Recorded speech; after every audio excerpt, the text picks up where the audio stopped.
Bonjour, bonjour, mesdames et messieurs les actionnaires. Tout d'abord, je vous remercie d'avoir répondu présent pour cette assemblée générale qui aura lieu ce soir, qui marquera, je l'espère, un véritable tournant dans l'histoire de l'entreprise d'Eole.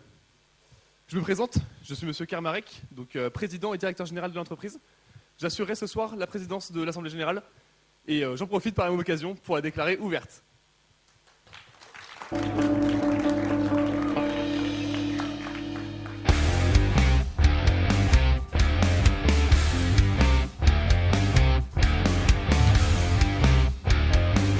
Bien.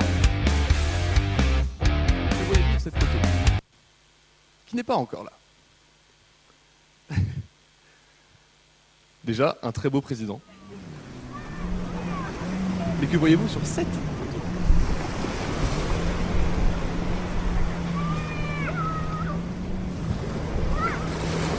Elle arrive. La photo, ok. Que voyez-vous sur cette photo? L'élan d'un peuple découvrant le bonheur des congés payés. Une révolution dans la vie de millions de Français. Des trains bondés déversant leur flot de vacanciers sur les littoraux. Des serviettes jetées à la hâte sur le sable chaud. Des rires d'enfants résonnant sous un soleil éclatant. Nous sommes en 1950. La guerre est finie, le pays se reconstruit. Et avec lui, naît une nouvelle habitude, partir en vacances. C'est dans ce contexte que mon arrière-grand-père Michel a eu une idée. Rendre les voyages de ses familles encore plus beaux. Lui, le breton de souche qui n'a jamais connu que ça, lance une entreprise de loisirs de plage pour rendre sa région encore plus appréciable par les touristes. Sa belle Bretagne, comme il l'appelait. C'est ainsi que naît Eole. Soleil en breton. Un oxymore, vous me direz.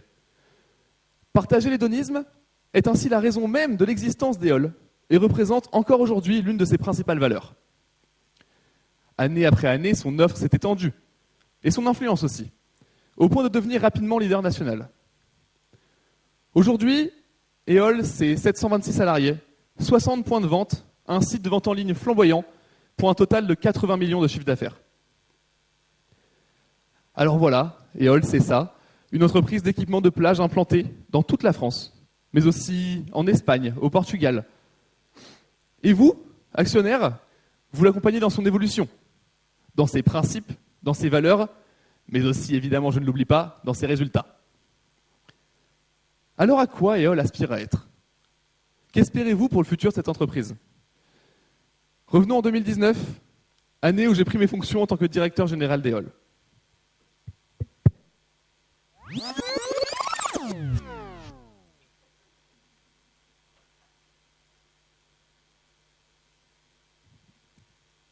En 2019, on m'entend bien malgré le masque, je vais quand même l'enlever. En 2019, le monde n'est plus le même qu'en 1950. En 70 ans, le tourisme balnéaire s'est transformé, il s'est étendu, intensifié, et la nature qui l'accueille, elle s'épuise. Aujourd'hui, 80% des déchets marins sont en plastique. Et si notre consommation ne change pas, nous aurons en 2050 autant de tonnes de plastique que de poissons dans les océans. Les plages que nous connaissions immaculées sont désormais souillées. Parce que il est plutôt joli notre template de slide. Mais dans plusieurs plages du monde aujourd'hui, il ressemblerait plus à ça.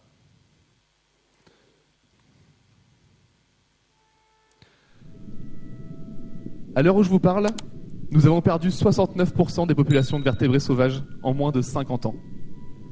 Les récifs coralliens, ces cathédrales sous-marines que des millions d'entre nous ont explorées avec nos masques et tubas, pourraient disparaître d'ici 2050 si rien ne change. Les poissons, les algues, les coquillages, ce sont eux qui façonnent nos plages, qui donnent à l'eau sa transparence, au sable sa douceur. Et pourtant, c'est cette biodiversité qui est au cœur de notre activité. Alors comment ignorer la détresse de cet environnement essentiel à notre prospérité? Eole se doit d'inscrire ses activités dans le respect et la préservation de l'environnement. Voilà ce qu'Eole doit devenir. Un exemple pour les générations futures.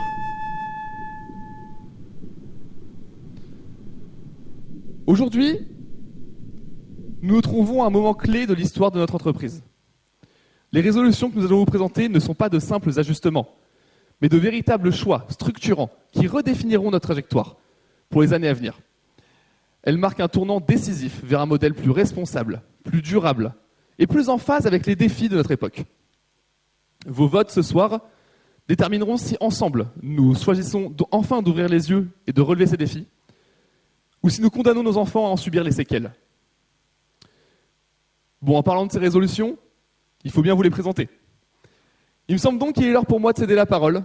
Je vous remercie pour votre attention et je vous propose d'accueillir Madame Serre, secrétaire générale d'EOL, mais également secrétaire de cette assemblée.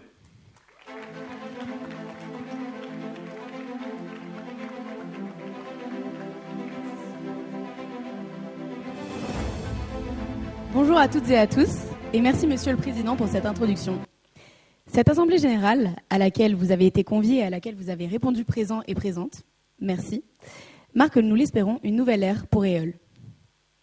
Un EOL plus respectueux de son environnement, conscient des défis d'un monde où les déchets s'accumulent et où les ressources naturelles s'amenuisent. Et pour cela, nous allons avoir besoin de vous, chers actionnaires, vous qui venez de différents horizons. Au-delà de la famille fondatrice qui représente 38% des parts de l'entreprise, il y a bien évidemment la famille de Monsieur Le Goff, grand investisseur breton des années 60, fierté de la région qui nous a toujours fait confiance depuis le début de son aventure avec nous, et qui détient 20% des parts de l'entreprise. Si vous faites partie de la famille, vous avez reçu une fiche de brief bleue. Si vous avez reçu une fiche de brief jaune, c'est que vous faites partie des investisseurs qui ont rejoint l'aventure lors de notre expansion sur les côtes européennes, convaincus par les valeurs d'EOL et par son engagement pour la qualité. Alors que vous soyez représentant de banques, investisseurs privés, locaux ou étrangers, vous représentez aujourd'hui 48% des parts de l'entreprise. Si vous avez reçu une fiche rouge, et je vous remercie de votre présence, c'est que vous êtes actionnaire salarié. Vous qui détenez 4% des parts depuis 2023 et dont la place au sein de notre capital est appelée à grandir. Enfin, 10% des parts sont détenues par la mutuelle actionnaire Vitalis, qui nous a rejoint avec le lancement de notre marque Tuba or Not Tuba. Vous êtes en possession d'une fiche de couleur verte. La part de la mutuelle Vitalis au capital est amenée à croître si les résolutions présentées ce soir sont acceptées. Et nous obtiendrons donc la répartition suivante, potentiellement.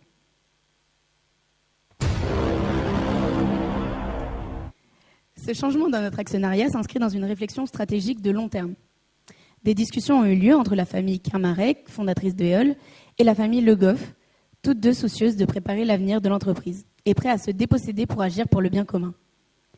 Soyez donc rassurés, la participation de Vitalis représente une source d'investissement non négligeable qui permettra d'accompagner notre transition écologique et d'assurer la stabilité économique de l'entreprise. Mais évidemment, cette évolution ne remet pas en cause notre indépendance stratégique. Les objectifs d'EOL resteront les mêmes en termes de prise en compte de l'impact environnemental dans notre offre, mais avec des moyens renforcés pour aller encore plus loin. Pour valider toutes ces ambitions, EOL a besoin de vous, chers actionnaires. Vous avez tous votre mot à dire pour nous accompagner dans cette transition.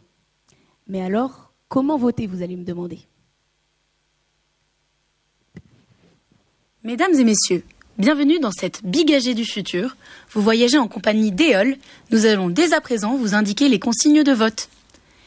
Tout d'abord, les issues de secours signalées par un panneau Exit sont situées à l'avant et à l'arrière de la salle.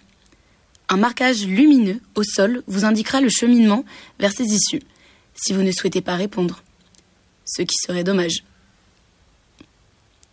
Le vote se déroulera de la manière suivante. Sortez votre téléphone de cette façon.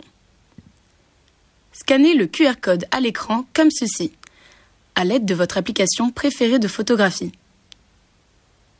Si cela atteint les limites de votre maîtrise des équipements électroniques, rentrez le code affiché sur le site WooClap. À chaque question, choisissez la réponse que vous souhaitez en cliquant dessus, comme ceci. En vue du décollage, veuillez redresser votre siège et préparez-vous à répondre à la question test. Merci de votre attention. Bon vol! Alors voilà, maintenant que vous savez voter, on va voir si ça fonctionne pour tout le monde. Donc je vous invite à suivre les indications données par cette charmante hôtesse de l'air. Et nous allons pouvoir commencer. Quand tout le monde sera prêt. 3, 2, 1. Le vote est fermé. Voilà. Voici enfin le moment de citer les résolutions que nous vous soumettons et qui apportent les réponses concrètes et viables aux limitations que rencontre aujourd'hui EOL. Première résolution, l'éco-conception. Un engagement porté par la volonté ferme de sortir du plastique et d'exploiter le formidable potentiel de la fibre de bambou. Une résolution en 2 temps. Sur les 5 années à venir, nous déploierons une boucle de recyclage semi-fermée accompagnée d'un objectif de réduction de 30% d'empreintes sur des catégories d'impact cibles. En parallèle, nous lancerons dès la fin de cette Assemblée générale un fonds de R&D collaboratif pour faire avancer la recherche sur les fibres de bambou qui intégreront notre flotte de matières premières dans 10 ans et se substitueront totalement au plastique d'ici 15 ans. La boucle de recyclage sur les matériaux plastiques perdurera tant que nous aurons recours à ceux-ci, afin d'être réimaginés dans le contexte des nouveaux matériaux que nous adopterons. Deuxième résolution, l'évolution de notre modèle économique. Le développement d'une offre locative pour s'inscrire dans une logique d'économie de la fonctionnalité, dans un objectif d'atteindre un modèle 100% locatif de 2 de nos marques phares à l'horizon 2030. Et finalement, troisième résolution, la refonte totale de notre offre textile. Avec le lancement donc d'ici l'année prochaine d'une marque entièrement éco-responsable qui aura des émissions 40% inférieures à celles de la marque actuelle et retrouvera la rentabilité de la marque actuelle sous 5 ans.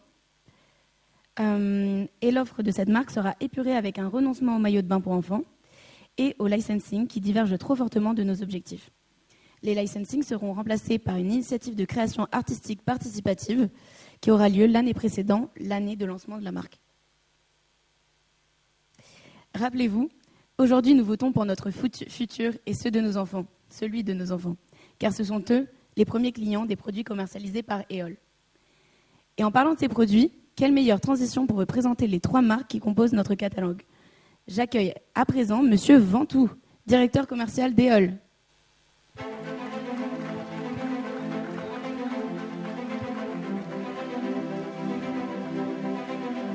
Merci Madame Serre, bonjour à tous.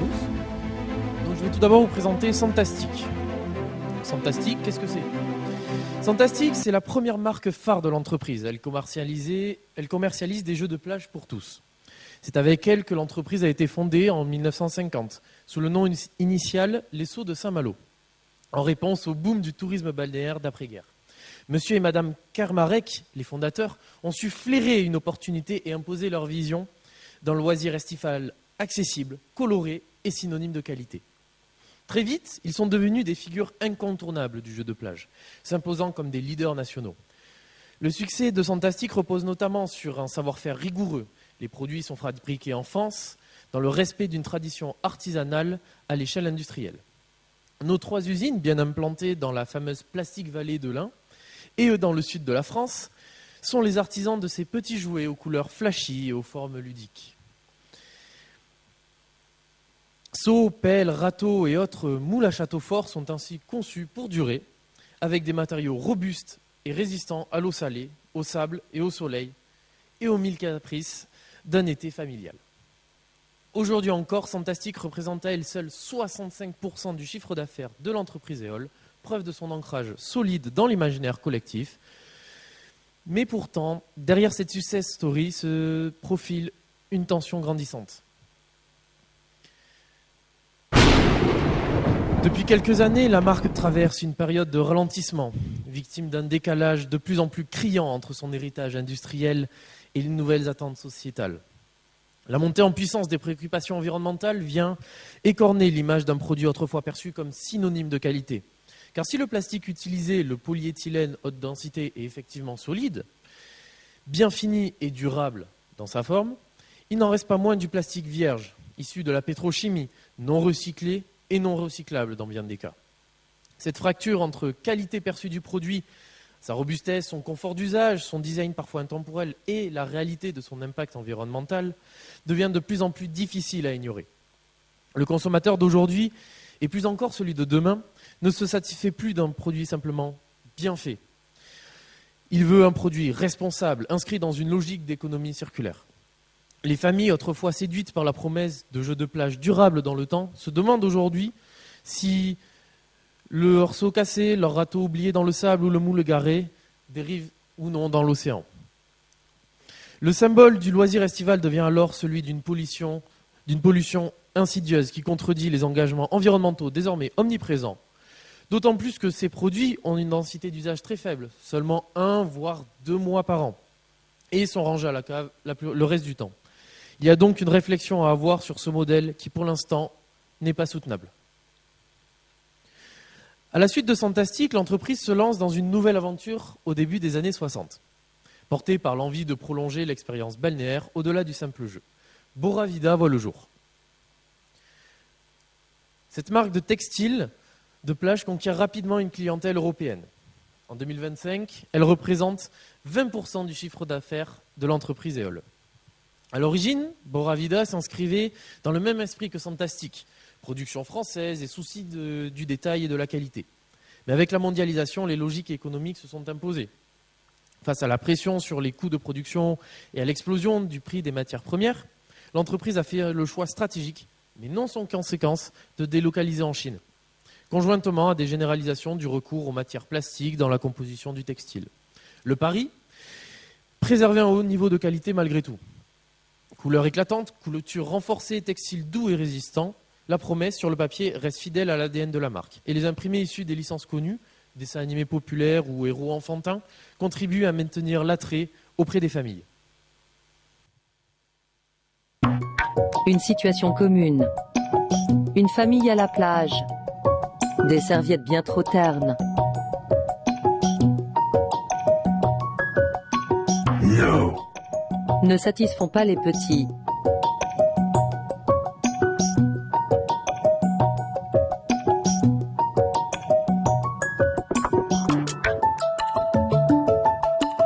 Et à bien y réfléchir.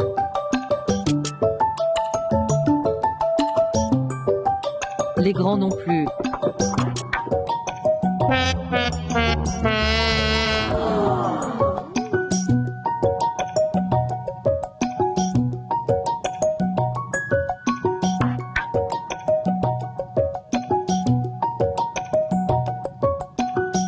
Alors on peut s'obstiner. No. Et se faire refouler.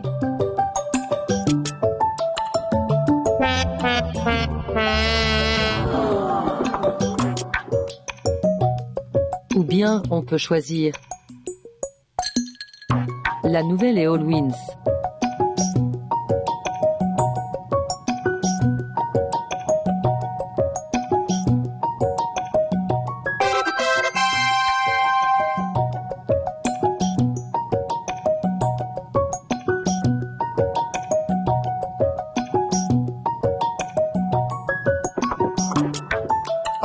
Éole, votre partenaire pour tout l'été.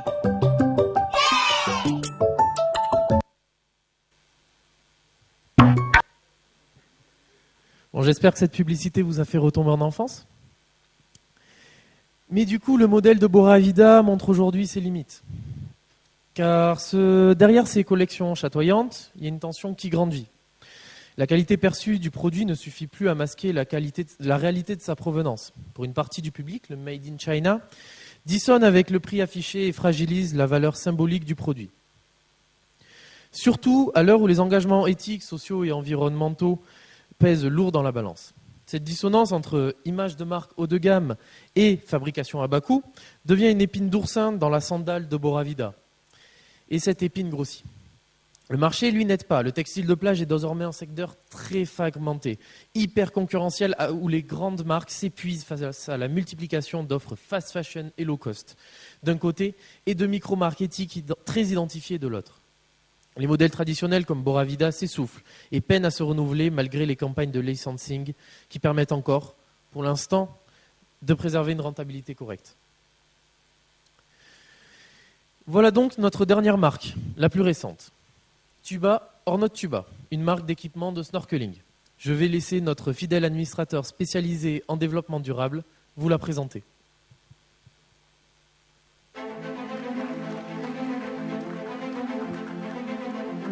Merci.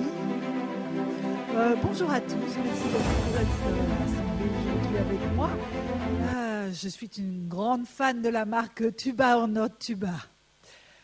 Pour remettre en contexte, la pandémie du Covid-19 en 2020 a mis en exergue la vulnérabilité de notre système Terre et de notre économie mondialisée face aux crises environnementales. Ainsi, la multiplication des agents pathogènes et leur transmission à l'homme du fait de la destruction des écosystèmes et du braconnage des espèces a, nous l'avons tous vécu, a eu des conséquences désastreuses sur l'ensemble de l'humanité. Ceci a aussi soulevé de nombreuses questions au sein de notre groupe. Comment mieux comprendre et protéger la biodiversité qui nous entoure? Je vous le demande. Comment préserver notre planète face à des menaces globales? Nous nous sommes alors posé la question. Comment faire en sorte que l'exploration sous-marine, permise par nos merveilleux accessoires, soit un moyen pour sensibiliser à la fragilité des océans et pour adopter une approche plus responsable de notre métier? Et c'est donc dans ce contexte que la marque Tuba or Not Tuba a vu le jour en 2021. Tuba or Not Tuba n'est pas qu'une simple marque de snorkeling. Elle est la première initiative de notre groupe en faveur d'un modèle de production plus responsable. Nous avons voulu prouver qu'il était possible de conjuguer loisirs de plage et respect de l'environnement dans un domaine où les matériaux plastiques sont omniprésents. Nos masques Tuba et Palm sont ainsi fabriqués en plastique recyclé. Mais à quel pourcentage, me direz-vous? Plus! Allons! Pas mal, mais ce n'était pas encore ça. 100! Non! Désolé. On aurait bien aimé, mais en fait, c'est 80. C'est déjà pas mal, c'est bien. Je crois qu'on peut se féliciter. Ce choix n'est pas anodin.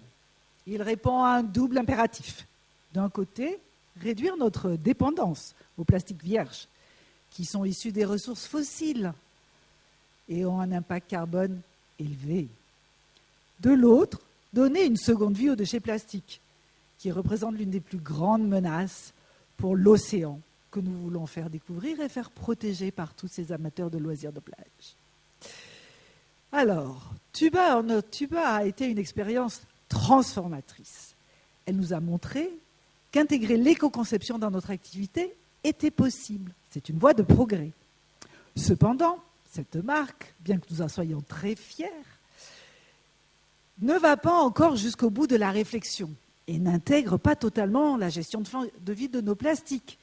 Nous restons totalement dépendants des filières et des réglementations nationales qui guident le devenir de nos déchets. Et l'intégration du plastique recyclé à notre flux de matières premières n'est bien évidemment qu'une première étape dans notre démarche d'éco-conception. Il va falloir aller plus loin, utiliser plus de plastique recyclé, vous m'avez proposé 100%, travailler en boucle fermée totale, trouver un substitut au plastique, voire ne plus vendre ou louer, voire ne plus vendre du tout, voire... Je vais reprendre la parole, il va falloir continuer la présentation. Mais il reste beaucoup de travail à faire. Oui, on va continuer d'en parler dans la suite de cette Assemblée générale.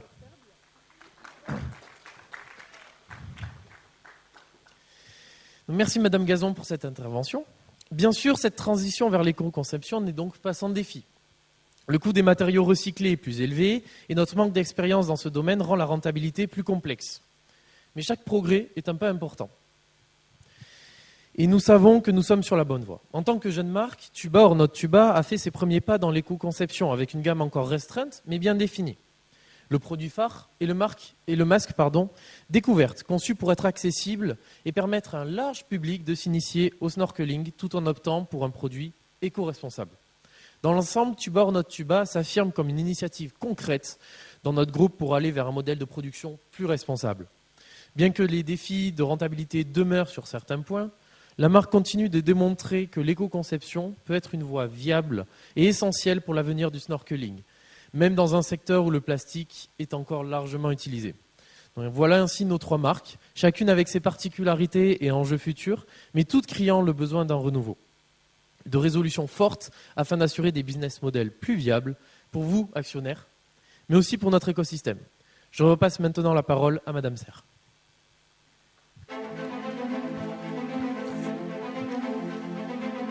Merci Monsieur Ventoux pour cette présentation de nos marques et l'accent porté sur la nécessité de prendre des résolutions et engagements forts pour le futur de l'entreprise. Voilà donc un rappel des résolutions que nous allons vous présenter ce soir, une par une. Résolution 1, celle d'éco-conception. Résolution 2, l'évolution de notre modèle économique avec le développement d'une offre locative. Et résolution 3, la refonte totale de notre offre textile. Pour commencer la description des résolutions, merci d'accueillir comme il se doit Madame Bambou, expert de chez Ecovia, entreprise française proposant des services de gestion de l'eau et des déchets spécialisée dans la récolte de plastique et son recyclage.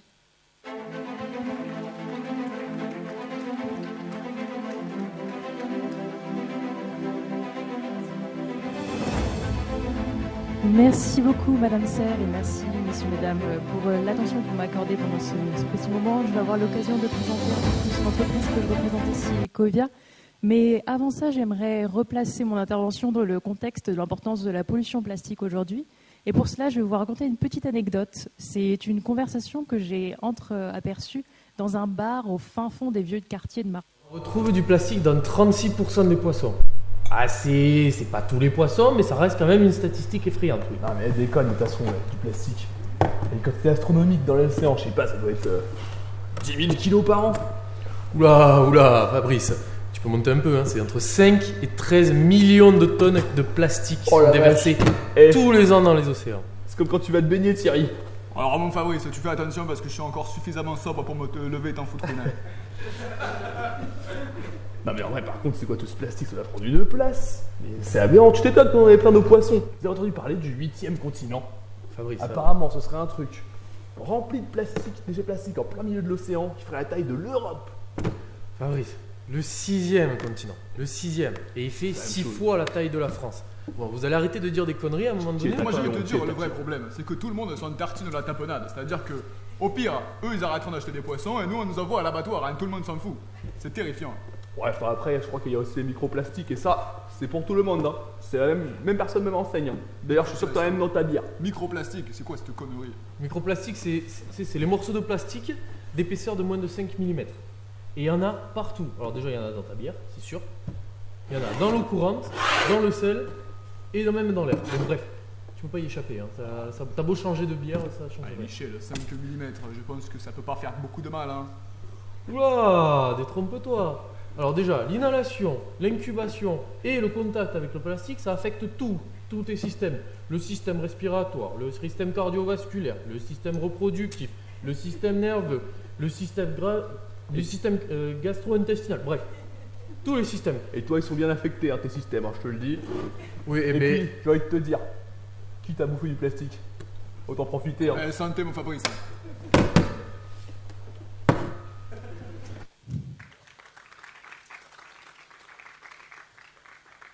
J'espère que cette anecdote vous a donc permis d'entrevoir l'utilité de récupérer un maximum de déchets plastiques avant de les ingérer et de générer ce genre de discussion intéressante. Mais chez Ecovia, nous pensons que les récupérer ne suffit pas et qu'il faut avant tout éviter de générer ces déchets en amont.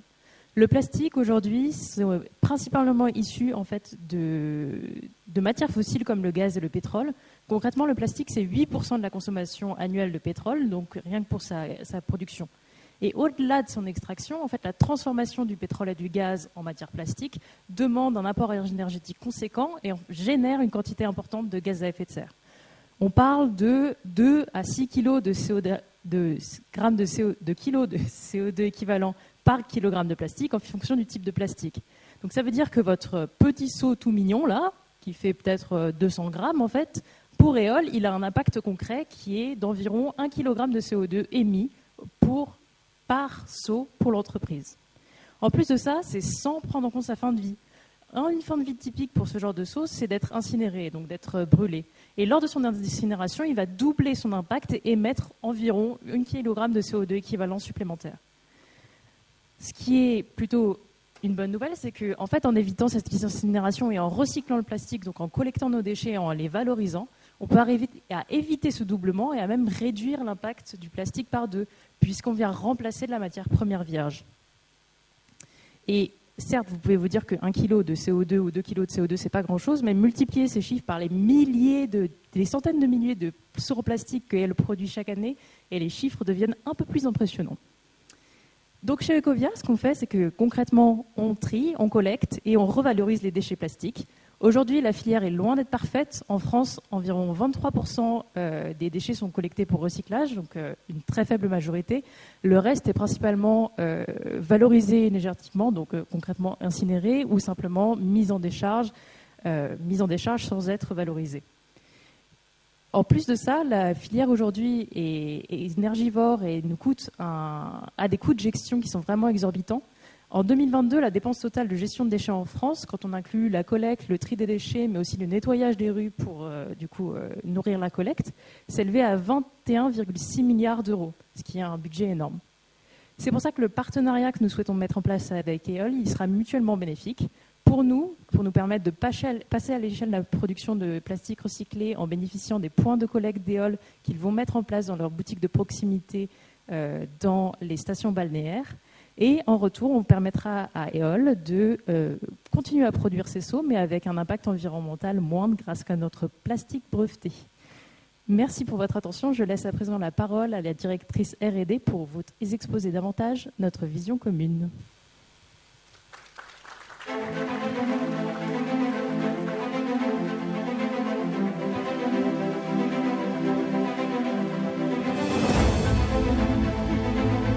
Bonjour à toutes et à tous, je me présente, directrice R&D d'EOL. Merci pour cette remise en contexte qui, je l'espère, aura su convaincre les plus sceptiques d'entre vous. Sans plus tarder, rentrons dans le vif du sujet et abordons le thème de l'éco-conception. Tout d'abord, qu'est-ce que l'éco-conception ? Il s'agit d'une approche multicritère, multiphase, permettant de challenger la conception de nos produits et d'intégrer des considérations environnementales sur chaque étape du cycle de vie de ces produits. Notre vision pour EOL, et l'objectif même de cette démarche d'éco-conception est de sortir totalement du plastique, cette matière autrefois populaire, mais qui aujourd'hui n'a plus grand-chose pour elle. Nous savons que cette rupture va se faire sur le temps long. C'est pourquoi nous avons prévu une résolution d'éco-conception en 2 temps. Sur un horizon court terme, la mise en place d'une boucle de recyclage semi-fermée, puis à plus long terme, la transition vers une matière première innovante, bien plus vertueuse que le plastique. Commençons par l'immédiat avec notre boucle de recyclage semi-fermée. Sa mise en place sera rendue possible et cohérente par une combinaison de plusieurs initiatives et nous estimons qu'elle s'établira sur 5 années. Tout d'abord, nous nous appuierons sur la mise en place immédiate d'un partenariat avec l'entreprise de recyclage plastique Ecovia qui vient de nous être présentée par Madame Bambou. Ce partenariat s'intégrera dans un modèle d'écologie industrielle et territoriale avec d'éventuelles contributions des éco-organismes des filières du jouet et du textile comme Ecomaison et Refashion. Donc il s'agira d'un partenariat win-win. De notre côté, nous internalisons une partie des coûts de collecte d'Ecovia, que nous chiffrons à 250 000 € par an. Et de son côté, Ecovia devient notre fournisseur de confiance en matières premières plastiques recyclées. Vous l'avez peut-être deviné, le deuxième volet de cette résolution concernera donc l'introduction de matières plastiques recyclées dans nos produits, qui devrait atteindre 80% de la masse de chacun de nos produits d'ici 5 ans. Et ce, pour toutes les marques. Veuillez noter que ce chiffre de 80% n'est pas anodin. Il correspond au pourcentage de plastique déjà présent dans nos produits, dans la marque Tuba or Not Tuba, montrant qu'un tel objectif est atteignable. Mais l'objectif à terme n'est pas d'utiliser du plastique recyclé pour cocher une case.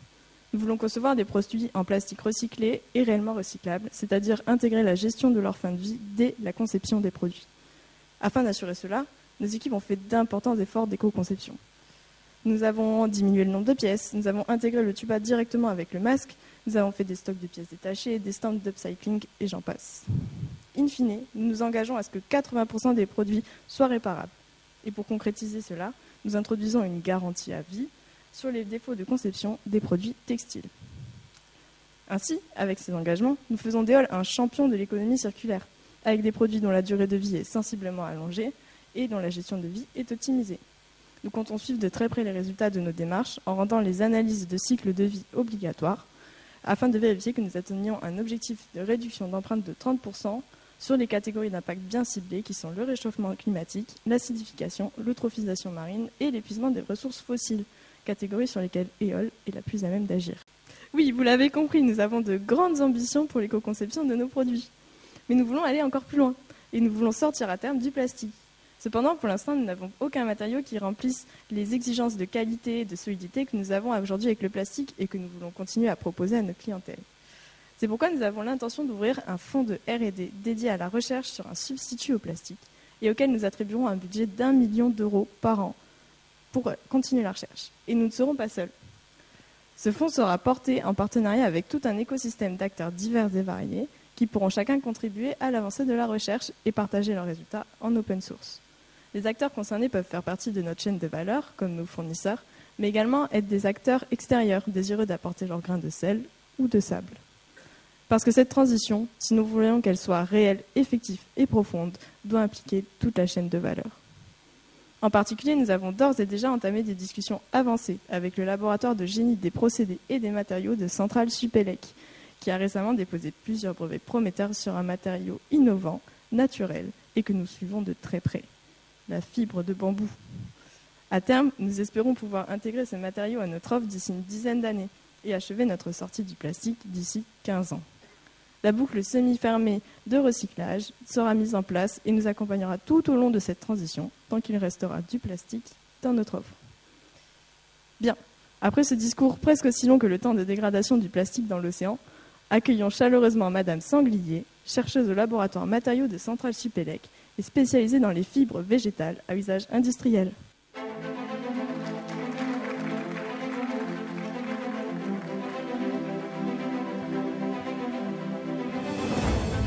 Et oui, le bambou, c'est l'avenir. Parmi les matériaux que nous étudions, le bambou apparaît aujourd'hui comme l'un des substituts les plus prometteurs au plastique dans certaines applications. Vous me demanderez pourquoi. D'abord, le bambou pousse vite et dans des écosystèmes variés, comme incluant la France. C'est une ressource renouvelable, naturellement durable, sans besoin d'irrigation intensive ni de produits chimiques. Certaines espèces peuvent même croître jusqu'à 1 mètre par jour. D'après nos études, l'évolution de la production de bambou française nous permettrait d'atteindre sans difficulté les quantités nécessaires à la production de l'ensemble de la gamme EOL. Et nous prendrons soin de nous approvisionner auprès de producteurs locaux pratiquant des méthodes de culture durable. Ensuite, sa structure fibreuse est exceptionnellement résistante. À densité équivalente, certaines fibres de bambou rivalisent avec des plastiques techniques en termes de solidité et de flexibilité. On parle ici de matériaux qui peuvent être thermoformés, compressés, mélangés à des biorésines et donc adaptés à la fabrication d'objets du quotidien. Ils ont en plus l'avantage d'offrir une belle résistance à l'eau et au sable, ce qui est un atout non négligeable lorsque l'on veut produire des jeux de plage ou des maillots de bain. Un autre atout est sa biodégradabilité. À l'inverse du plastique, qui met plusieurs siècles à se décomposer, les composants à base de bambou peuvent être conçus pour se dégrader naturellement en quelques années et sans polluer. Et mieux encore, nous avons quelques pistes à explorer pour assurer non seulement sa biodégradabilité en milieu spécifique, mais même sa biodégradabilité dans le sable et l'eau de mer, qui ne sont pourtant pas les milieux les plus bactéro-friendly pour la décomposition de tels produits. Enfin, le bambou offre une esthétique particulière, chaleureux, texturé. Il ne cherche pas à imiter le plastique. Il propose autre chose. Et c'est aussi à cela qu'il faut penser pour demain. Ne copiez pas le passé, mais inventez un nouvel imaginaire. Grâce à ce partenariat avec EOL, nous allons pouvoir accélérer la recherche, tester à l'échelle réelle et faire un pas décisif vers un produit plus juste, plus propre, plus durable. Mais tout cela ne sera pas possible sans votre soutien financier. Merci.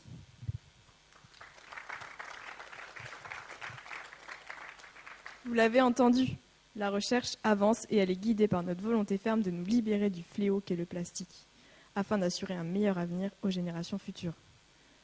Dans le meilleur scénario, il nous faudra compter une dizaine d'années de recherche et de prototypage avant de pouvoir lancer une première gamme sans plastique.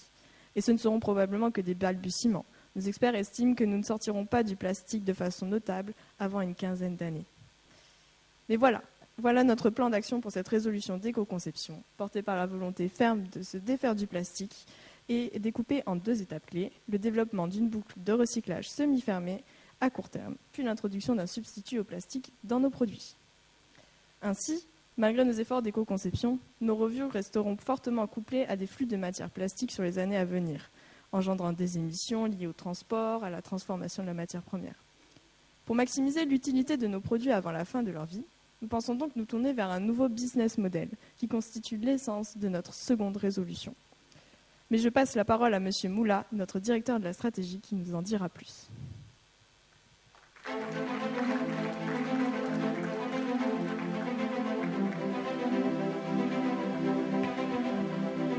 Merci Madame Serre.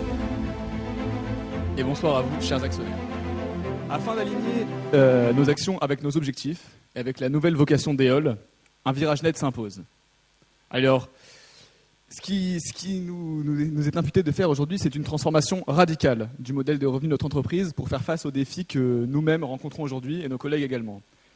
Découpler notre modèle de revenu d'un accroissement des ventes, d'une acquisition de nouveaux clients, bref, d'une dépense toujours plus intensive de ressources, toujours plus rares, toujours plus chères, et surtout, et vous l'aurez compris, c'est le point majeur de cet AG, toujours plus polluantes.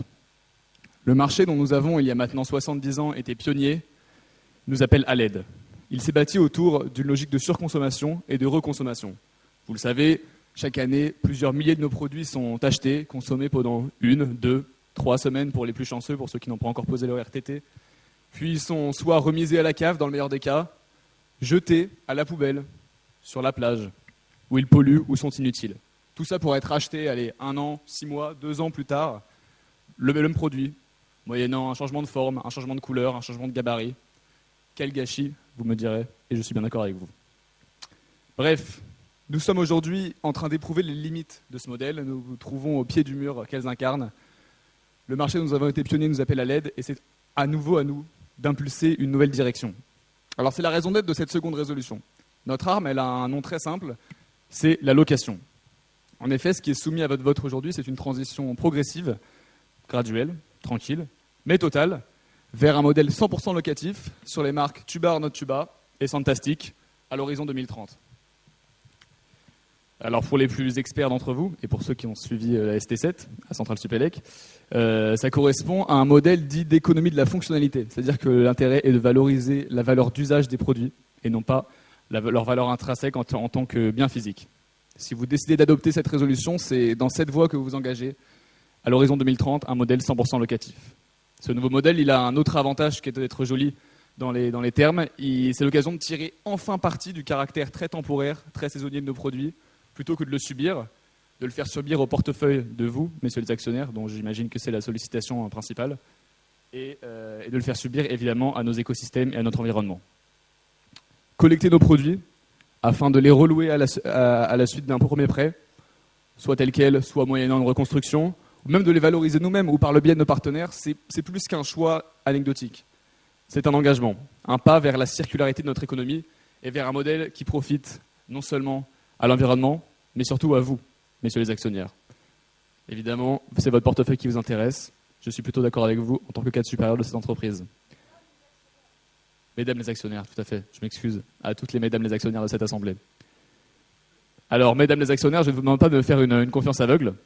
C'est pourquoi je vous demande d'accueillir Monsieur ST7, notre consultant en économie circulaire et en matériaux durables.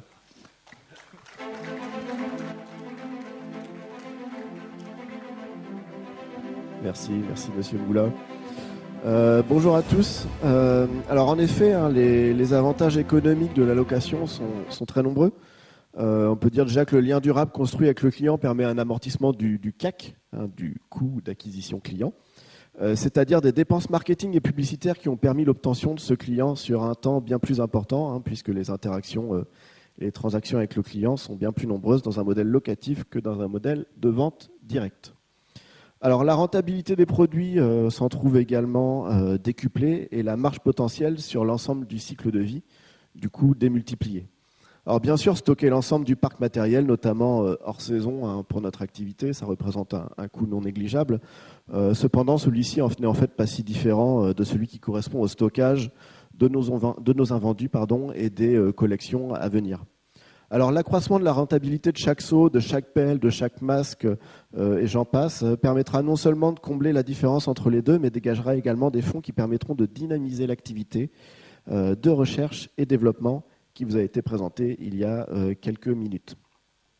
Et c'est du coup cette même activité de R&D qui va permettre d'améliorer la qualité et la robustesse des produits pour réduire leur taux de casse de 30% aujourd'hui à moins de 10% en 2 ans pour faciliter leur insertion dans un processus de réemploi, de réutilisation et du coup, dans ce qui nous intéresse ici, de location. Car basculer finalement dans l'économie de la fonctionnalité, c'est finalement s'obliger à mieux concevoir pour assurer la pérennité de l'activité et donc, in fine, réduire la consommation de ressources naturelles. Alors, de plus, l'implémentation du bambou, comme on l'a déjà évoqué à de multiples reprises dans les produits de Éole, pourrait réduire les coûts de matières premières de 20%, tout en renforçant son engagement écologique. Du coup, ce que vous voyez se dessiner sous vos yeux, c'est un cercle vertueux qui fera de Éole un véritable modèle pour ses pairs. Voilà. Je vais m'arrêter là. Merci beaucoup et je repasse la parole à notre directeur de la stratégie. Merci beaucoup, monsieur ST7. Alors, merci. On vous remercie de votre intervention. Un peu trop longtemps. Mais maintenant, c'est bon, on peut repartir. Alors, vous l'aurez compris, ce modèle locatif, ça constitue un atout majeur pour Éole. Pourquoi ? Alors, pour toutes les raisons qui vous ont été présentées, et très bien présentées, mais également parce qu'il s'appuie sur les atouts déjà existants d'Éole. Alors, notre site internet, sublime, qui marche très bien, se transformerait d'une plateforme de vente vers une plateforme de réservation, un peu sur le modèle du click and collect, c'est-à-dire que vous pourriez réserver les produits que vous souhaitez louer sur Internet avant de venir les retirer dans nos nombreux points de vente dans les stations balnéaires.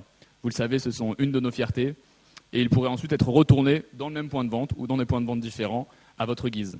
C'est cette implantation très forte dans l'imaginaire collectif balnéaire qui fait notre avantage dans cette transition et notamment nos partenariats avec les clubs comme les clubs de snorkeling ou encore les clubs de plage, tels les clubs Mickey.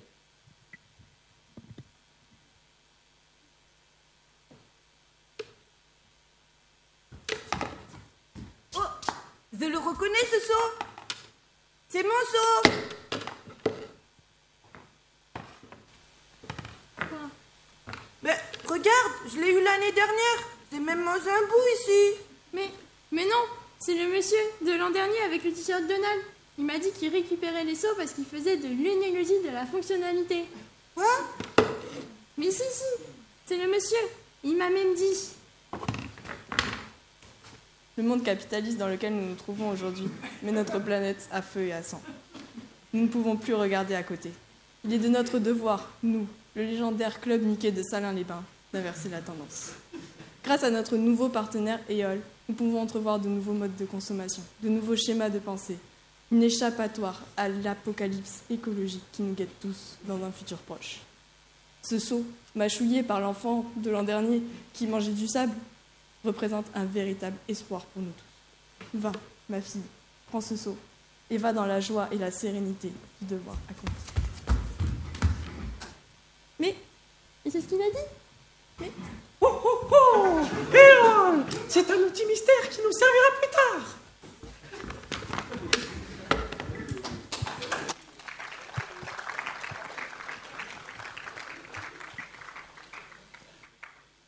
Alors s'il reste encore à vous convaincre, je serais ravi de répondre à vos questions en conclusion de cette assemblée générale, mais je préfère tout d'abord passer la parole à nouveau à Monsieur Ventoux, directeur commercial de Éole.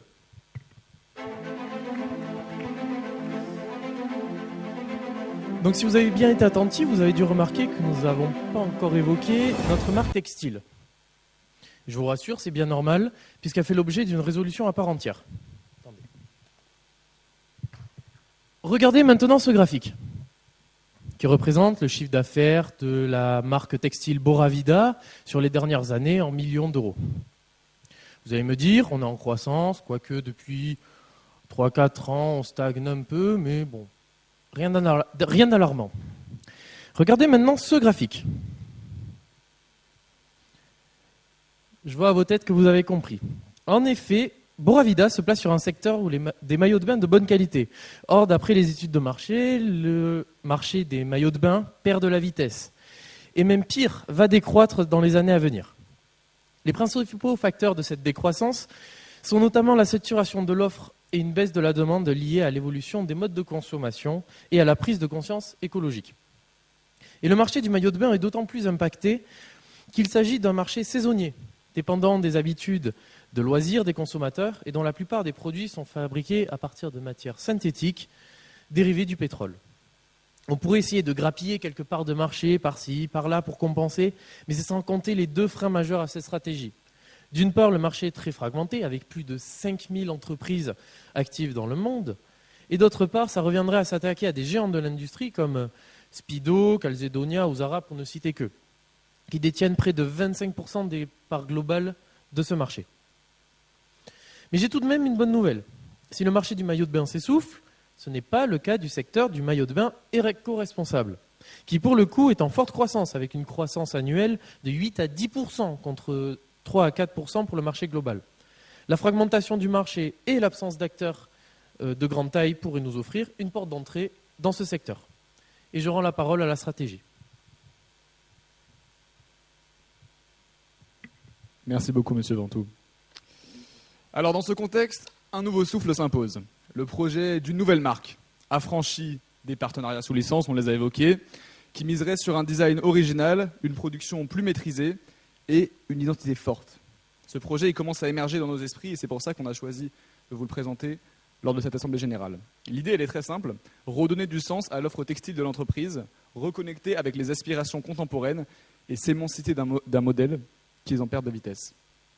Vous l'avez compris, Boravida a brillé, Boravida a fédéré, mais aujourd'hui, le sable se déroule sous ses pieds, se dérobe sous ses pieds, ou se déroule également. Je vous présente donc Merci, la nouvelle vedette d'Éole. Merci, ce sont des produits européens, éco-conçus, durables, qui sauront satisfaire petits et grands. Le lancement est prévu dès l'année prochaine. Cette marque, elle a pour ambition, et ça a été évoqué en ouverture de cette Assemblée Générale, de réduire les émissions de CO2 associées à la production et l'utilisation de nos produits de l'ordre de 40% par rapport à celle de la marque actuelle. Et elle a également pour ambition de retrouver la rentabilité de Boravida sous 5 ans, donc à l'horizon 2030. Voilà concrètement comment s'articule cette stratégie. Elle va s'appuyer sur 4 grands piliers.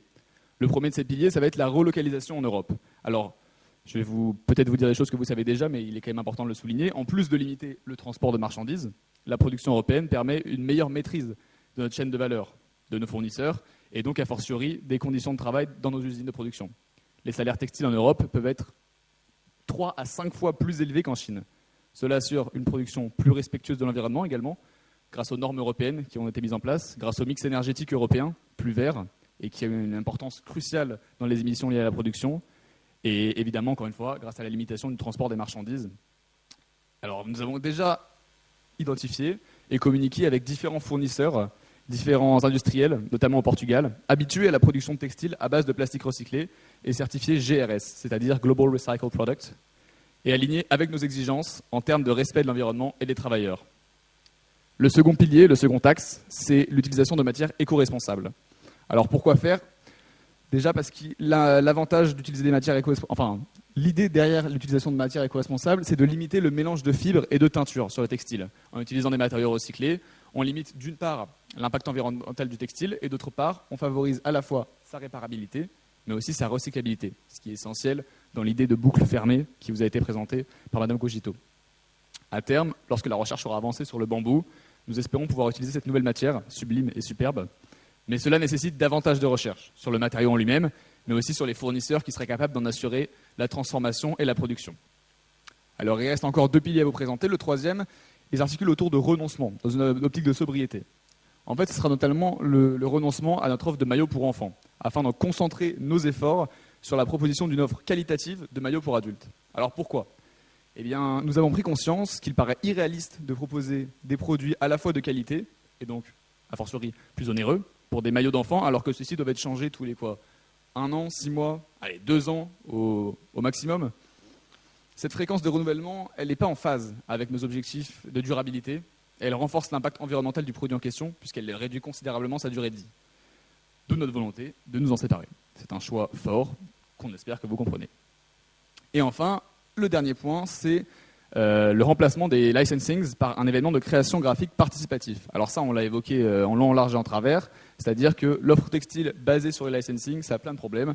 Trop de teinture, donc trop d'impact, et surtout, ça crée vraiment cette logique de reconsommation, de surconsommation, dont on veut à tout prix se détacher. Alors comment faire pour faire ça d'une part, et garder quand même des produits qui soient plaisants esthétiquement, attractifs, qu'on ait envie d'acheter? Alors on s'est creusé la tête, un peu longtemps, et on est arrivé à une solution. C'est la création d'un grand concours de création graphique en fait, qui aurait lieu chaque année dans les centres balnéaires, auxquels pourraient participer les artistes locaux, mais également les clients d'Éole, et qui viserait à proposer des designs avec une contrainte de sobriété et voilà, des contraintes sur le nombre de couleurs, par exemple, qu'on puisse utiliser, sur la taille des motifs afin de réduire l'utilisation des teintures. Bref.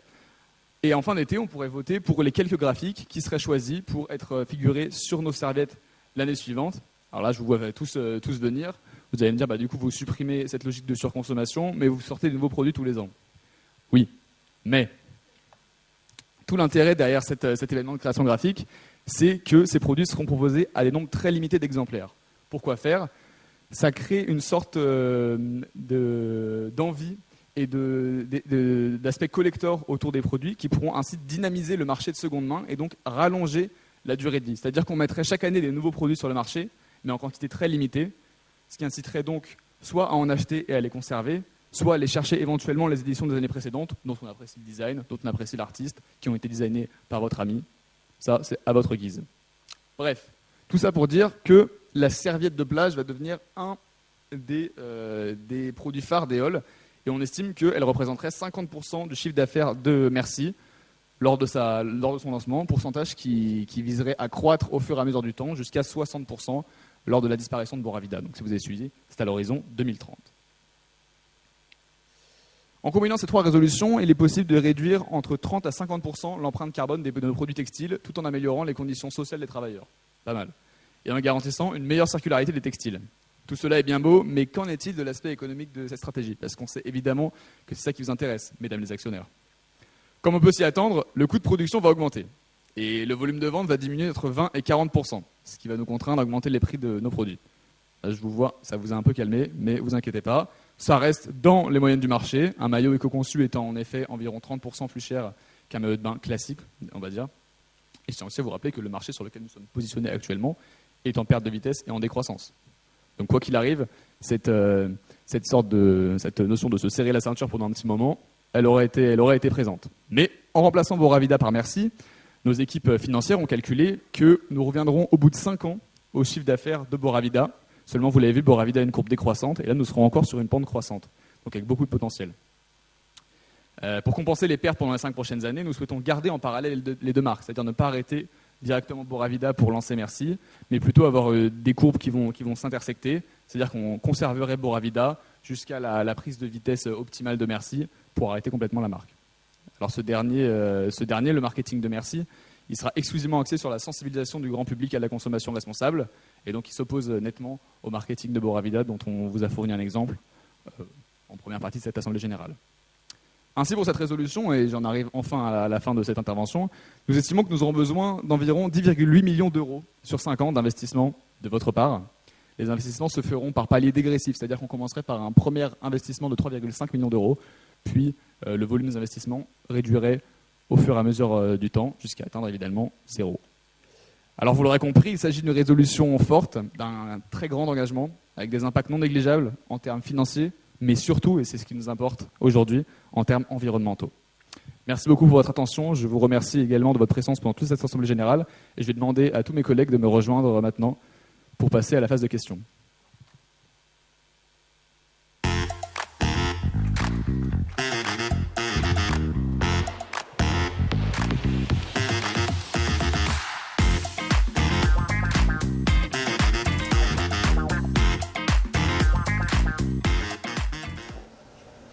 Bonjour Monsieur le Président, je suis Vincent, actionnaire et salarié depuis 15 ans. J'espère que les rebondissements pour ça, pas du tout.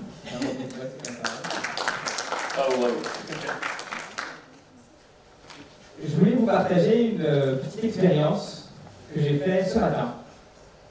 J'ai pris ma voiture Et je suis allé au Décathlon Vélizy. Et dans ce Décathlon, j'ai été un peu inquiet. Parce que j'ai trouvé le masque Easy Press qui ressemble beaucoup au masque que vous développez avec votre marque Tuba, votre Tuba. Alors moi, je suis inquiet à double titre. Je suis inquiet pour mes actions et les dividendes que vous avez versés, et aussi un peu pour mon salaire. Parce que je me dis que si on fait la même chose qu'un mastodonte comme Décathlon, vous allez avoir du mal à me payer à la fin du mois. Alors comment est-ce que vous comptez vous démarquer de cette entreprise? Déjà, merci pour cette question. Je comprends vos inquiétudes, elles sont légitimes. Ce qui me semble cohérent, c'est peut-être que je laisse la parole au directeur de la stratégie qui pourra vous expliquer exactement le point de vue de l'entreprise là-dessus. Merci Monsieur le Président. Merci Vincent pour votre question qui nous prend un peu au dépourvu, mais à laquelle on va tenter de répondre maintenant. Alors nous comprenons déjà votre préoccupation, hein, mais il est important pour moi et je pense pour l'ensemble des membres de cette Assemblée Générale de préciser quand même que notre approche elle est radicalement différente de celle de Décathlon. Alors là où on va se démarquer, c'est sur l'innovation en termes de durabilité. C'est-à-dire que contrairement à Décathlon, dont la démarche d'éco-conception se réduit uniquement à la réparabilité de ses produits, les nôtres vont être fabriqués à partir de plastique recyclé et avec l'ambition d'optimiser non pas uniquement leur réparabilité, mais également leur recyclabilité, en réduisant au maximum le nombre de composants. Bon, il y a un autre point, il y a un point annexe qui est aussi qu'on ne fait pas travailler de minorités opprimées non plus dans des pays dont on ne donnera pas le nom. Mais bref, notre objectif, ça va être d'offrir un produit qui allie qualité, performance et respect de l'environnement. Cette différenciation, elle est essentielle, car la demande des consommateurs évolue. Et je pense que vous le voyez au quotidien, et vous avez peut-être dû le voir ce matin dans le Décathlon dans lequel vous êtes allé. Aujourd'hui, ils recherchent des alternatives plus responsables. Et sur ce terrain, nous avons une véritable carte à jouer par rapport à Décathlon. Merci beaucoup. Merci beaucoup, monsieur.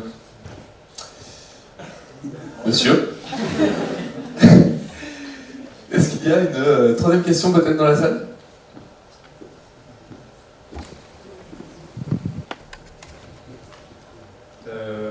Moi j'aurais une question pour vous, Monsieur le Président. C'est quand même un grand virage stratégique que vous faites pour l'entreprise. Est-ce que vous pensez que le public va changer l'image qu'il a dans sa tête de l'entreprise EOL?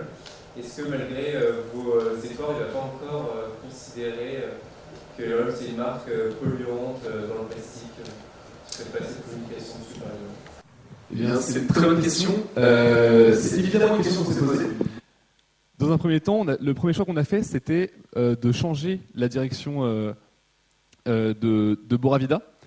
Mais en effet, on s'est dit que la vision populaire de Boravida était une marque polluante. C'est la raison pour laquelle on a une nouvelle marque qui arrive sur le marché, qui sera donc Merci. L'objectif, c'est justement que ces deux marques soient complètement dissociées. Parce que bien qu'elles viennent de notre entreprise EOL, le consommateur fait rarement la différence entre les marques d'une même entreprise. Donc évidemment qu'on a travaillé là-dessus, c'est le but de changer justement notre image. Et dans les investissements qu'on vous a demandé à vous actionnaires, il y a aussi évidemment une partie qui va être mise en marketing pour louer justement ce changement de direction que nous prenons aujourd'hui. Voilà, j'espère que ça répond à votre question. Ok, j'ai ma directrice R&D qui souhaite rajouter quelque chose. Je vais donc la laisser parler. Juste pour dire qu'on fait aussi des ACV, des analyses de cycle de vie qui nous permettent donc de quantifier très précisément les progrès qu'on fait en termes d'impact sur nos produits. Et du coup, après, on peut les utiliser à des fins marketing pour pouvoir justement communiquer efficacement sur ce sujet et sans pour autant inciter à la surconsommation. Merci Madame Cogito. On va peut-être prendre une dernière question, on va passer à la phase de vote. Oui. Bonjour, est-ce qu'on m'entend? Alors, j'aimerais vous parler de relocalisation. Je sais que le Made in China est perçu par beaucoup comme ayant un impact lourd, autant socialement qu'environnementalement. Mais la Chine mène des politiques très ambitieuses en matière d'impact environnemental et social, vu comme une opportunité de business.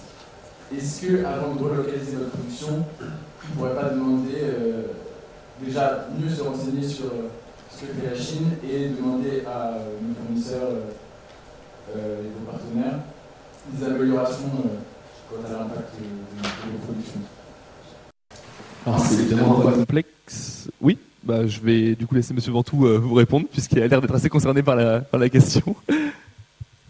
Alors, merci pour votre question. Alors, concernant la Chine, nous ne partageons pas totalement l'idée du Made in China qui est totalement mauvais, puisque la Chine, c'est quand même d'énormes investissements en matière d'écologie.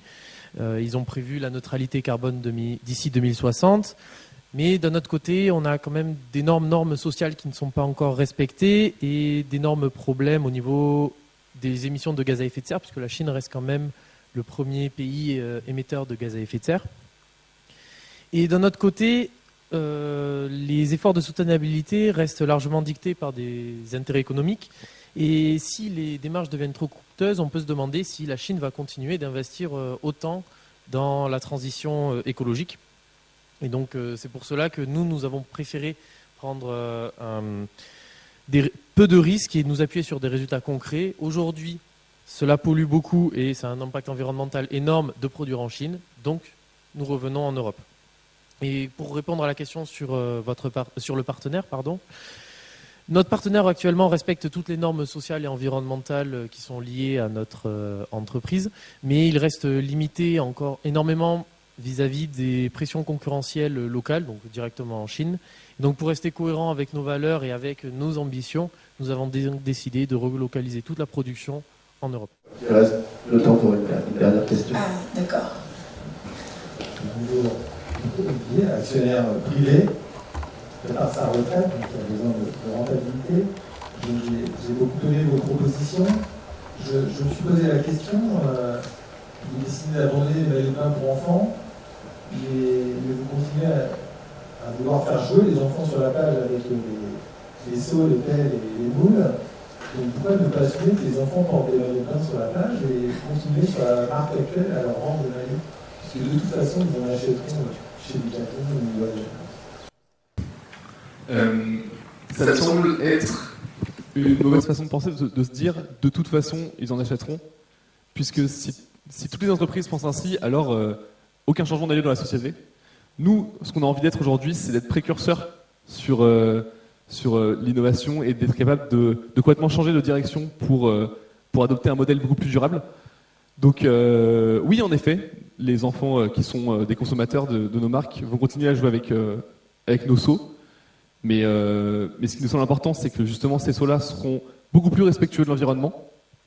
Et l'objectif, c'est de penser que ces seaux, eux, peuvent être réutilisés là où on a une réutilisabilité plus compliquée pour les maillots de bain. Le marché de seconde main existe, mais il est plus difficile à mettre en place. Donc ça nous semblait aussi important d'avoir une stratégie de renoncement dans notre changement de direction pour avoir un impact plus fort. Et les maillots de bain pour enfants nous semblaient être le produit le plus cohérent, puisque c'est un produit qui est souvent renouvelé par les familles. Je ne sais pas si quelqu'un veut ajouter quelque chose. C'est tout aussi la raison pour laquelle on n'a pas pu se lancer sur les maillots de bain tout de suite, c'est qu'on a déjà fait beaucoup de changements. Faut pas oublier qu'on a 3 marques, on en développe une 4e, on a toutes les marques qui sont concernées par nos 3 résolutions. Donc si on venait à faire ces 3 résolutions, ça paraîtrait pas en plus raisonnable de se lancer dans une grosse refonte de l'offre de maillots de bain pour enfants qui demande des changements considérables, puisqu'on voudrait à la fois avoir quelque chose de durable et de qualitatif, mais pas trop cher parce que ça va être renouvelé. Donc il y a beaucoup de changements à mettre en place qui sont pour l'instant trop challengeants pour cette première nouvelle AG d'Éole, mais ça pourra rester un terrain de progrès pour plus tard.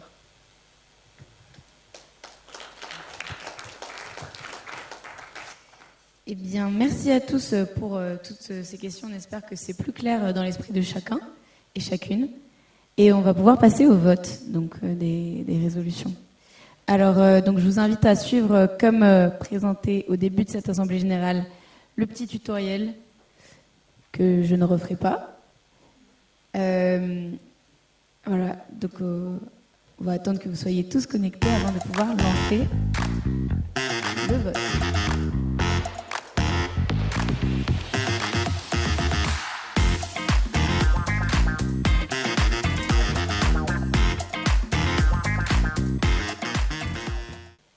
J'espère que vous avez bien voté, bien réfléchi. Et dans quelques secondes, nous allons fermer Dernier moment pour voter. Ok, j'annonce ce vote fermé et nous passons à la deuxième résolution. Non, d'abord la deuxième résolution. Merci. Ok, si vous avez tous voté, on peut passer à la troisième résolution sur l'offre textile. La refonte totale de l'offre textile. Donc, on va dire que c'est bon, nous allons clore ce vote et remettre la musique une dernière fois pour patienter l'affichage des résultats. N'hésitez pas à profiter de la musique, comme moi.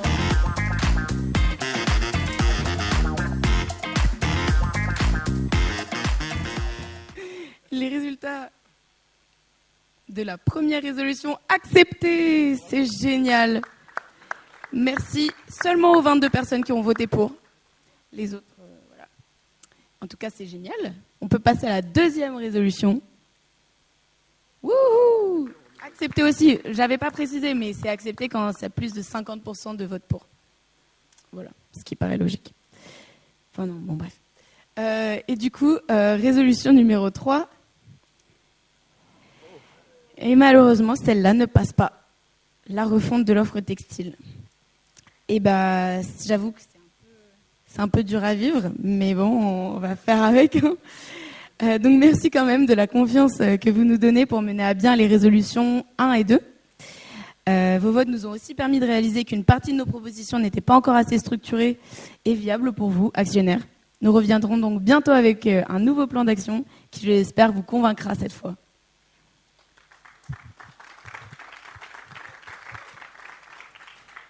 Bon. Ça y est, c'est la fin de cet AG. Je vous remercie tous d'avoir été là. Donc je clôt cette assemblée générale avec globalement un sentiment de contentement, on va dire. J'irai pas plus loin, mais c'est un bon sentiment. Je vais me permettre juste de repasser en Mathis. Je ne suis désormais plus Monsieur Carmarek.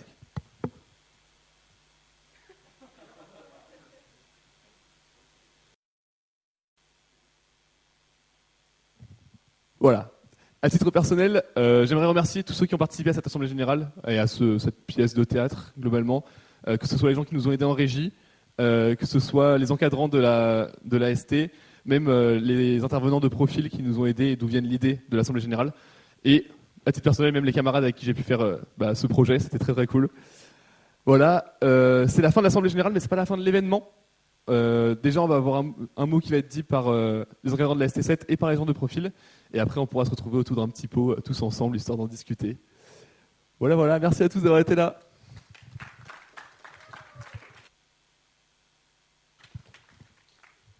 Merci. On va être bref, hein. On va pas repartir pour 1 heure. J'ai quand même 2-3 petites idées sur un papier pour rien oublier. Ouais, donc ça c'est le résultat d'un projet étudiant, hein, qui a eu lieu dans le cadre de la ST7 économie circulaire. Alors s'il y a des étudiants de première année dans la salle, je ne suis pas sûr, mais choisissez cette EST, elle est super bien. Et en fait c'est un projet, moi c'est la première fois que je fais un projet comme ça, c'est-à-dire qui sort vraiment... les autres projets sont des projets plus techniques, mais qui restent dans le cadre des heures allouées. Et puis là on a quand même eu 6 étudiants super motivés qui ont accepté de jouer ce jeu-là. On l'avait dit dès le départ. Au départ, on avait dit vous n'êtes pas nombreux, on prend que des gens super motivés sur ce projet parce qu'on pense que ça marchera que comme ça. On verra en cours de route si on va jusqu'à la représentation. Et puis les résultats et la motivation étaient tellement là qu'on est allé jusqu'à la représentation. Donc bravo. Hein. Je pense qu'on peut les féliciter. Les 6 étudiants, hein, donc Claire, Anne-Lise, Marion, Mathieu, Mathis et Baptiste. Voilà. Merci à Marine aussi, qui est doctorante au laboratoire génie industriel, hein, qui a accepté de s'embarquer avec moi, qui est aussi une ancienne de l'école et du club théâtre, il me semble. Voilà. Et puis bien sûr à Profil aussi, alors qu'avec Geneviève on se connaît depuis une dizaine d'années, on collabore depuis la création d'un master spécialisé en économie circulaire qui a malheureusement pas survécu, mais on a gardé des liens depuis. Moi j'avais entendu en écoutant France Info ton interview sur l'AG du futur que vous expliquerez juste après. J'avais trouvé que c'était un format génial et qu'on pouvait sûrement le marier de manière heureuse avec ce qu'on fait ici en économie circulaire. Et puis on a tenté ça et puis voilà le résultat. Je vais pas dire beaucoup plus. Je vais remercier aussi les différentes personnes. Il y a un certain nombre d'étudiants bénévoles qui ont aidé aussi en régie ou dans des interventions plus ou moins scriptées. Donc merci à eux. Merci aussi à Pascal et Sylvain pour la com et la captation. Et voilà, merci à tous. Marine, tu veux peut-être t'exprimer rapidement sur le vécu du projet ? Oui, j'ai pas grand-chose à ajouter parce que du coup, tu avais des notes assez développées, plus que ce que j'anticipais. Mais j'aimerais juste dire que je suis vraiment très reconnaissante d'avoir pu participer avec vous à ce projet. J'espère que vous avez appris des choses, même si le format a été peut-être non conventionnel et que vous avez pris surtout du plaisir à monter ce show. Au public, parlez-en autour de vous. C'est un projet qu'on peut reconduire l'année prochaine si on constate qu'il y a toujours autant d'intérêt et sur lesquels on serait du coup ravis de poursuivre l'aventure. Bon, je serai en 3e année de thèse, donc peut-être pas, mais on trouvera quelqu'un d'autre. Voilà, et merci à toutes les personnes qui se sont appliquées de façon volontaire, et merci surtout au temps que vous avez passé en dehors des séances dédiées au projet. Merci beaucoup pour votre implication au-delà de ce qui était attendu. J'ai oublié dans les remerciements aussi Juliette et Léonore. Bon, Léonore, vous l'avez vu sur scène, mais Juliette et Léonore aussi ont pris un peu de temps pendant le projet pour faire des retours du point de vue de gestion d'entreprise qui était très précieux. Voilà, je vous laisse la parole pour conclure, peut-être pour dire un mot sur Profil et le format que vous avez imaginé au départ. Alors, un mot pour conclure. Donc, Profil, c'est un cabinet de conseil en stratégie qui fait aussi de la recherche et qui se lance aussi sur les planches de théâtre. C'est-à-dire qu'à la fin d'un projet de recherche sur les entreprises à mission et la post-croissance, on s'est posé la question d'une conférence. Et on s'est dit, une énième conférence, pourquoi pas imaginer une fausse vraie AG ? Parce que vous savez, pour devenir entreprise à mission, pour passer des résolutions stratégiques, il faut convoquer une assemblée générale d'actionnaires, comme tous les ans. Et c'est le moment d'impliquer les actionnaires, mais qui sont des citoyens comme tout le monde, à la stratégie de l'entreprise, parce que leur vote et leur action, au sens pécuniaire du terme, est extrêmement importante. Donc on s'est dit, on va créer de toutes pièces une entreprise fictive, on va monter sur les planches d'un théâtre parisien, et les spectateurs seront exactement comme vous, des actionnaires qui vont choisir leur collège et qui vont écouter la pièce de théâtre en fonction du collège d'actionnaires dont ils font partie. Donc on a espéré que vous aviez tenu votre légende jusqu'au bout. Voilà. Et donc on l'a joué 2 fois à Paris, au Théâtre du Gymnase en 2019, au Théâtre des Variétés en 2024. Voilà, c'est la grande AG du futur. Et effectivement, on a eu un petit peu de pub en 2024. Et en 2019, on n'avait pas un poil de sec quand on a loué le théâtre, parce qu'on s'est dit, il va y avoir que nos copains, on va être 25. Et en fait, le théâtre était plein, ce qui montre que ce concept est assez puissant, et particulièrement quand il s'adresse à la jeunesse et aux enjeux qui vont être structurants pour le capitalisme demain. Voilà, et donc très heureuse d'avoir été là avec Mickey Vincent, qui est à nos côtés chez Profil. Donc, vous êtes la première école d'ingénieurs à avoir testé le concept de l'AG du futur en live. Bravo.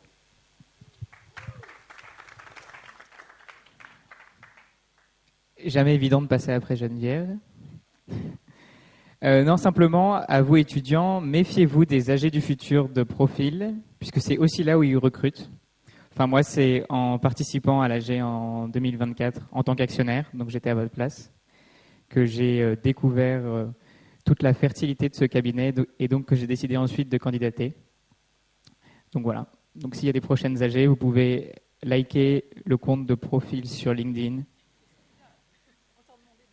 sur TikTok. Non, et puis un peu déçu pour la résolution numéro 3. Mais bravo, parce que vous avez réfléchi avant de voter, donc bravo. Et je te repasse le mot de la fin. Merci. Merci, donc on va s'arrêter là. Merci à tous d'être venus. On a prévu un petit pot convivial derrière pour discuter un petit peu pour ceux qui veulent rester. Voilà, merci beaucoup.